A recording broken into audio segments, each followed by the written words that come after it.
Oi, você já conhece alguém que já teve câncer de pele? Ou já teve alguém, já conhece alguém que já teve a suspeita de câncer de pele? É muito comum, né? Todo mundo geralmente tem algum conhecido, tem alguma história para contar sobre isso. Isso tudo porque o câncer de pele, ele é o câncer mais frequente, né? Ele é o tumor mais frequente diagnosticado no Brasil, né? Dados do INCA relatam que 30% de todos os diagnósticos em câncer no Brasil são em tumores de pele. E os tumores de pele, eles se dividem em dois grandes grupos. São os tumores não melanoma e os tumores melanoma. Tá. Entre os melanomas, né, eles são mais raros, eles são mais agressivos e eles são mais letais. Só que eles não são os mais frequentes. Os mais frequentes são os não melanoma. Entre os não melanoma, nós temos dois principais, né, que é o carcinoma basocelular e o carcinoma espinocelular. O carcinoma basocelular ele corresponde em torno de 95% de todos os tumores de pele. E além de mais frequente, né, ele é menos agressivo, né, ele se forma numa célula que chama células basais, então é a camada mais profunda da pele. Eles raramente causam metástase, eles têm um crescimento muito lento. Mas, apesar de ter um crescimento lento, localmente eles podem ser avançados, localmente eles podem ter um impacto grande, podem avançar e causar um efeito estético na ressecção. Uma vez que o tratamento é a retirada desse tumor na maioria das vezes, então se ele tiver muito grande, claro que vai ficar uma ferida maior, uma cicatriz maior. Por isso é importante perceber os sinais dele e quanto antes tratar. Principalmente porque o tratamento, quando ele é pequenininho, é a ressecção e pronto, fica por aí. Existem alguns tipos de carcinoma basocelular que causam metástases, são mais de origem genética, outras situações, mas de uma forma geral, a maioria das vezes eles não causam metástase. E o outro tipo de tumor é o SEC, que é o carcinoma espinocelular. O carcinoma espinocelular ele vem de uma origem da célula escamosa, é a camada mais superficial da pele. Ele é o segundo mais frequente não melanoma, mas ele também tem características mais invasivas, né? Ele causa mais frequentemente metástase se ele não for tratado precocemente. Na região genital, o SEC ele está relacionado ao vírus do HPV, né? Então ele está relacionado a tumores relacionados ao vírus do HPV na região genital.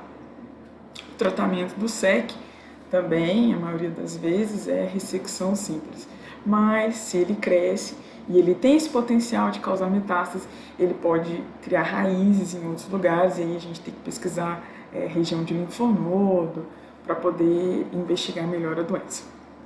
De uma forma geral, são esses dois os principais não melanoma. Além de saber quem são, é importante a gente saber quais são os sinais deles. Então, o CBC, de uma forma geral, ele é uma lesão avermelhada e brilhante, que pode sangrar, formar uma crosta, aquela ferida que não fecha, e é um sinal, assim, bem clássico do CBC, uma ferida avermelhada, brilhante. O SEC, ele é mais espesso, ele é uma lesão avermelhada, mais espessa, mais distribuída. E assim como o CBC, ele também tem potencial de sangrar e de formar crostas, aquela ferida que fica recorrente, não sara nunca.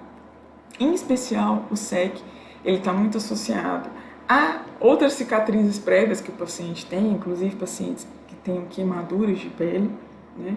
E feridas crônicas, inclusive feridas varicosas que podem ter na região um crescimento anormal das células e formar um carcinoma espinocelular. Bom, então a gente conhece quem são, a gente conhece os sinais e a gente tem que conhecer o tratamento. O tratamento, de uma forma geral, está relacionado à ressecção simples, principalmente no diagnóstico precoce. Em algumas outras modalidades são precisas outras estratégias, radioterapia, alguns tipos de quimioterápicos para poder fazer o tratamento, mas de uma forma geral, um diagnóstico precoce, uma ressecção simples. Bom, então conhecemos os tumores, sabemos quais são os principais sinais e conhecemos o tratamento. O que a gente precisa? A gente precisa saber como se proteger deles, que é o principal. O principal no câncer de pele é a prevenção. E a prevenção, a gente tem que pensar qual é o fator de risco mais frequente. O fator de risco mais frequente é a exposição solar prolongada. Então, a proteção da pele ela é muito importante. O protetor solar não é só na exposição do sol, é também na exposição da luz. Então, a gente tem que passar protetor solar todos os dias. Dependendo se tomou banho, tem que passar de novo, entrou na água, tem que passar de novo, está numa exposição muito agressiva do sol, tem que ficar passando de luz nos olhos. Então, assim, várias formas de se proteger, não é só com protetor, né? A roupa, um boné, um óculos, tudo pode servir como barreira mecânica para proteger desses raios ultravioletas. Como nós estamos numa região de alta incidência de raios ultravioletas, aqui, mais do que nunca, é importante a gente se atentar a essa prevenção. Falando tudo isso, a gente tem que pensar em outros fatores de risco que às vezes não são controláveis, né? São algumas medicações imunossupressoras comuns nos pacientes que fazem transplante, também pode gerar esses tipos de tumor, né? Em especial CBC, e pacientes que têm herança genética também pode estar relacionado a algumas doenças hereditárias genéticas. Menos comum, bem menos comum. O mais comum é o sol. A prevenção, o melhor formato, é a proteção da pele, seja com protetor solar, seja com barreiras mecânicas, né? Roupa, boné, óculos, isso que vai fazer a diferença para a gente se proteger, para a gente evitar, porque é um tumor de alta incidência. E sendo de alta incidência, aquelas pessoas que têm lesão suspeita, de uma forma geral, toda a população deveria passar por alguma avaliação pelo menos uma vez por ano, e aquelas pessoas que já tiveram tumor têm que passar de uma forma mais frequente em avaliação. Então, se você tem alguma dúvida em relação a alguma lesão, procure um especialista, tira suas dúvidas e mostra suas lesões suspeitas, porque é importante tratar. Um fator importante que a gente tem que lembrar é que esses tumores, de uma forma especial, na face, eles podem causar ressecção, a gente falou que é o melhor tratamento. Então, na face, fazer ressecções, às vezes pode causar uma cicatriz e ter um efeito estético. Então, é importante a gente procurar pessoas que estejam capacitadas para fazer essa ressecção da melhor forma.